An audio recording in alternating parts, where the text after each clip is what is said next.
Oke, Assalamualaikum warahmatullahi wabarakatuh. Perkenalkan, saya Dina Fitri Septiarini dari Fakultas Ekonomi dan Bisnis, Universitas Airlangga. Di sini saya akan mempresentasikan terkait akuntansi transaksi musyarakah. Jadi di dalam akuntansi transaksi musyarakah ini kita nanti akan belajar terkait apa itu aktivitas musyarakah, kemudian bagaimana akun-akun yang ada di dalam musyarakah itu sendiri, dan kemudian juga terkait bagaimana penjurnalan sampai dengan pelaporan pada transaksi musyarakah itu. Oke, sebelum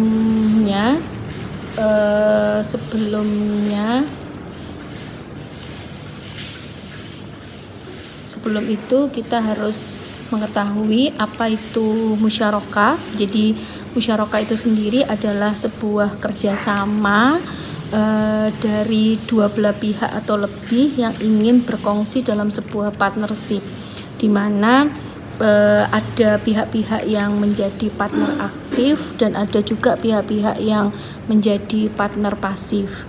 Nah, kemudian selain itu, inti atau di dalam akuntansi musyarakah itu sendiri dikatakan bahwa semua pihak yang berkongsi itu harus menanamkan modal di dalam partnership tersebut. Nah, di dalam aktivitas musyarakah itu sendiri terpenting adalah bahwa keuntungan itu akan dibagikan berdasarkan nisbah bagi hasil. Nah, sedangkan apabila menderita kerugian, maka kerugian itu akan ditanggung oleh setiap partner yang berada di dalam kongsi tersebut sesuai dengan modal yang ditanamkan di dalam partnership tersebut. Jadi yang bisa digarisbawahi di sini, apabila mengalami keuntungan maka sesuai dengan nisbah bagi hasil, sesuai dengan kesepakatan di awal. Sedangkan apabila mengalami kerugian maka akan dihitung berdasarkan proporsi modal yang sudah ditanamkan oleh para pihak. Nah, di sini ada dua jenis musyarakah gitu ya. Yang pertama adalah musyarakah permanen gitu, artinya bahwa di sini bahwa bagian dana setiap mitra ditentukan sesuai akad dan jumlahnya tetap sampai dengan akhir akad. Artinya bahwa setiap kedudukan partner itu akan sama, tidak berubah dari awal akad sampai dengan akhir akad. Nah, sedangkan untuk jenis musyarakah yang kedua yaitu musyarakah mutanakisoh atau menurun. Nah, di situ diartikan bahwa ketika kita menjadi mitra pasif gitu ya, nanti kemudian kita akan melakukan pembayaran.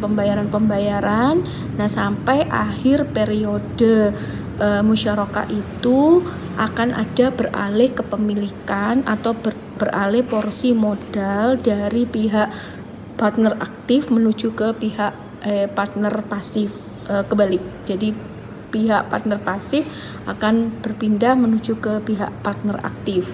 Jadi di sini bagian dana salah satu mitra itu akan dialihkan secara bertahap kepada mitra lainnya gitu ya. Yang biasanya itu mitranya adalah mitra pasif.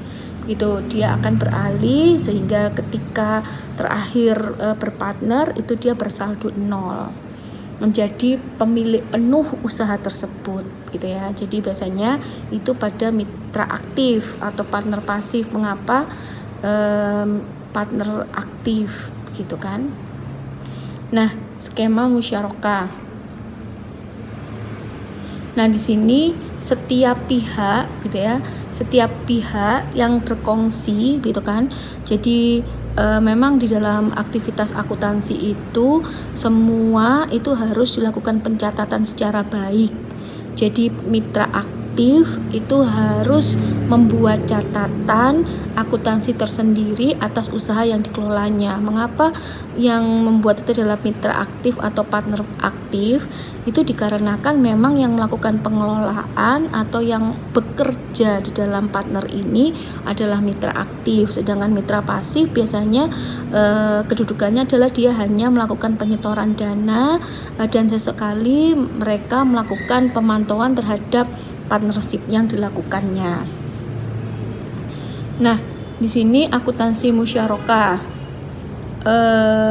tadi sudah dijelaskan begitu ya, bahwa akuntansi mitra pasif itu dia memang pasif sehingga dia tidak ikut melakukan pengelolaan atas partnership itu. Jadi misalnya kita melakukan join partner pada perusahaan pertanian. Jadi di situ kita sebagai mitra pasif itu sama sekali tidak ikut menanam, tidak ikut memanen, tidak ikut membajak sawah gitu ya.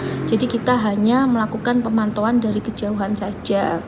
Nah, sedangkan mitra aktif itu dia yang benar-benar berkecimpung di dalam partnership itu. Jadi ya para petaninya gitu ya. Jadi petani yang melakukan penanaman benih, kemudian sampai dengan dia membajak, menuai, kemudian sampai dengan dia bisa memanen dari sawah tersebut. Dan kemudian ada akuntansi usaha atau musyarakah.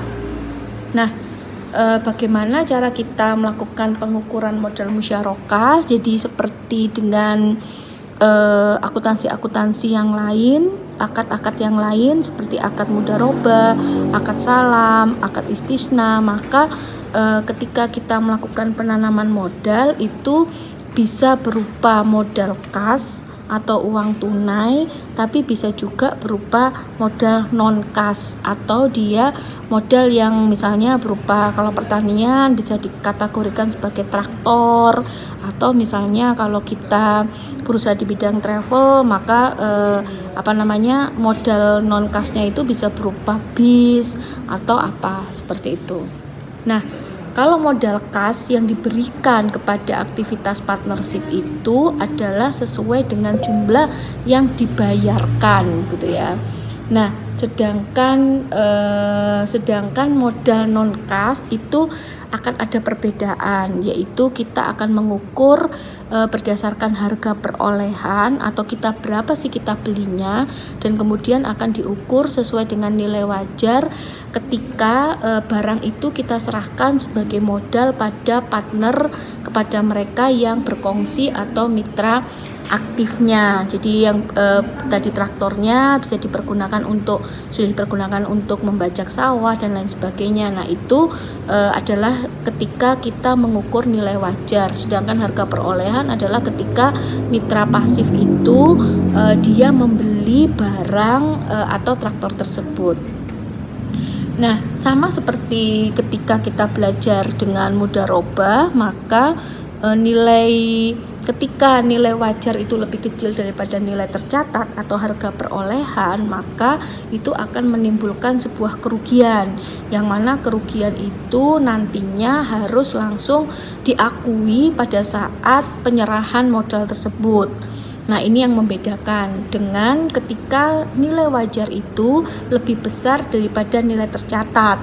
Nah, bila nilai wajar lebih besar daripada nilai tercatat, maka kita akan mengakui sebagai keuntungan, di mana pengakuan keuntungan itu yaitu kita sebut sebagai keuntungan tangguhan, yang mana setiap pada masa periode gitu ya. Jadi ini adalah kita sebut sebagai selisih penilaian aset mitra aktif gitu ya. Nah, di situ pengakuan keuntungannya itu diakui sepanjang masa daripada masa partnership itu.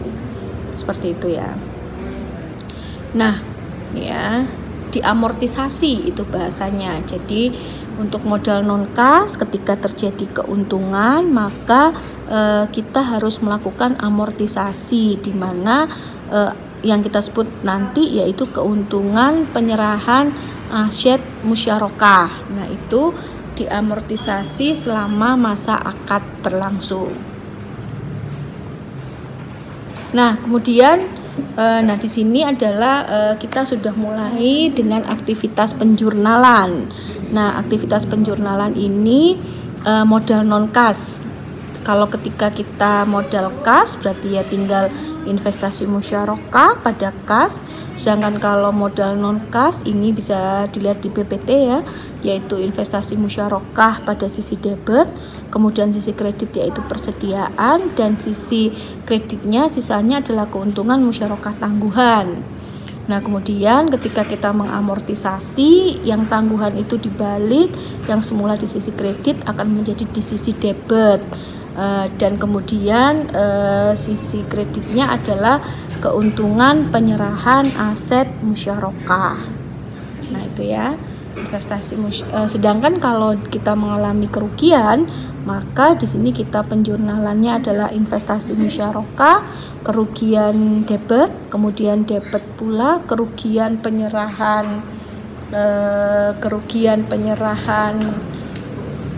aset musyarakah, dan kemudian kreditnya adalah persediaan. Nah, selanjutnya untuk modal non kas mitra aktif gitu ya. Nilai wajar jika tidak sama dengan nilai tercatat juga sama mengalami kerugian, dan nilai wajar apabila lebih besar dengan nilai tercatat, selisih penilaian aset sama gitu ya. Jadi yang tadi sudah disebutkan bahwa setiap mitra itu baik mitra pasif maupun mitra aktif itu diperbolehkan atau harus menanamkan modalnya pada partnership. Nah, di situ boleh aja mitra aktif dia juga akan melakukan penanaman modalnya dalam bentuk non kas ataupun kas. Jadi tidak ada perbedaan di dalam pencatatan baik mitra pasif maupun mitra aktif. Nah, kemudian selanjutnya mitra pasif gitu ya. Ini modal non kas sama, coba kita lihat. Ini di bawah, berarti ini seharusnya mitra aktif ya, mitra aktif. Oke. Nah, penyusutan aset musyarakah itu sama seperti aset-aset pada umumnya. Jika perusahaan itu memiliki, maka setiap aset yang dimiliki itu harus dilakukan penyusutan gitu ya. Nah, penyusutan aset musyarakah dinilai kembali berdasarkan nilai wajar pada saat penyerahan. Masa penyusutan disusutkan selama masa ekonomis jika tidak dikembalikan, dan disusutkan selama masa akad jika dikembalikan pada akhir akad. Jadi di sini ada 2 poin, yaitu ketika tergantung ya, hampir sama seperti transaksi ijaroh gitu ya, bahwa bagaimana kita memandang sebuah aset dalam akad gitu ya. Jadi kalau dia tidak dikembalikan maka disusutkan selama masa ekonomis. Jadi kita ukur nilai ekonomisnya, misalnya bangunan itu berarti biasanya sekitar 25 tahun gitu kan. Nah, tapi kalau dikembalikan pada masa akhir akad maka akan disusutkan selama akad itu berlangsung. Jadi misalnya kita hanya berkongsi selama 2 tahun ya berarti langsung aja 2 tahun akan disusutkan. Jurnalnya sama persis, yaitu dengan debit biaya penurunan nilai aset musyarakah. Jangan lupa selalu diberikan di akhir akun gitu ya, itu selalu ada akad yang menyertainya. Jadi di sini adalah biaya penurunan nilai aset musyarakah, kemudian kreditnya adalah akumulasi penurunan nilai aset musyarakah. Nah, bagi hasil sama seperti ketika kita melakukan penjurnalan secara partnership mudharabah gitu ya. Di situ apabila karena ini adalah basisnya adalah accrual basis, maka ketika mitra itu atau ketika kongsi itu sudah memberikan informasi akan sebuah keuntungan meskipun dia belum dibayarkan baik kepada mitra dibayarkan kepada mitra pasif. Nah, maka oleh karena itu sudah timbul sebuah piutang karena itu yang kita sebut sebagai metode akrual. Jadi di sini debitnya adalah piutang pendapatan bagi hasil musyarakah, sedangkan kreditnya adalah pendapatan bagi hasil musyarakah. Karena memang kita belum menerima. Nah, ketika kita terima, maka tinggal dibalik, yaitu debitnya kas karena kita menerima tunai kas, sedangkan kreditnya adalah piutang pendapatan bagi hasil. Ya. Nah, kemudian bagaimana dengan kerugian? Tadi kan sudah dijelaskan, apabila keuntungan maka akan dibagi berdasarkan nisbah bagi hasil yang sesuai dengan kesepakatan di muka. Sedangkan apabila dia mengalami kerugian maka akan mengurangi nilai investasi dari musyarakah itu, dan kerugiannya itu akan ditanggung berdasarkan porsi modal dari tiap-tiap mitra. Oke.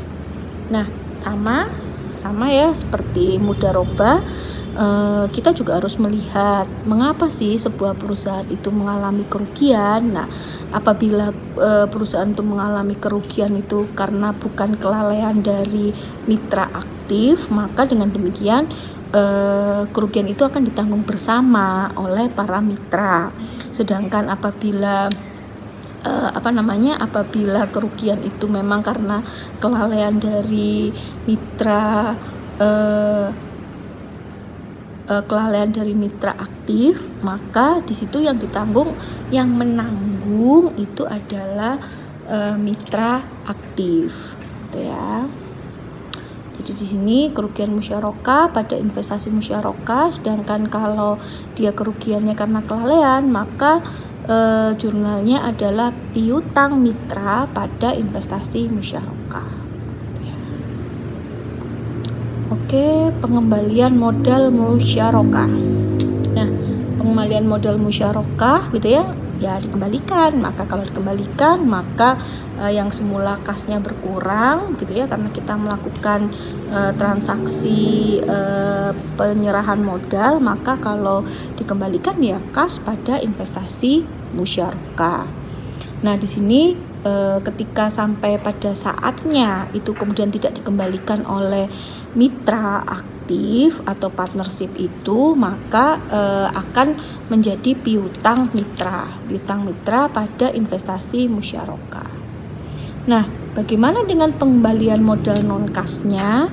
Nah, pengembalian modal non-kas ini diukur dari nilai wajar saat pertama diserahkan, dikurangi dengan penyusutan dan kemudian kerugian jika ada. Nah, di sini contohnya debitnya adalah persediaan aset musyarakah karena barangnya dikembalikan ke kita, maka aset musyarakah. Kemudian debitnya lagi adalah akumulasi penurunan nilai aset musyarakah, itu kita jumlah dari semua yang sudah pernah kita lakukan penjurnalan. Kemudian kreditnya adalah investasi musyarakah.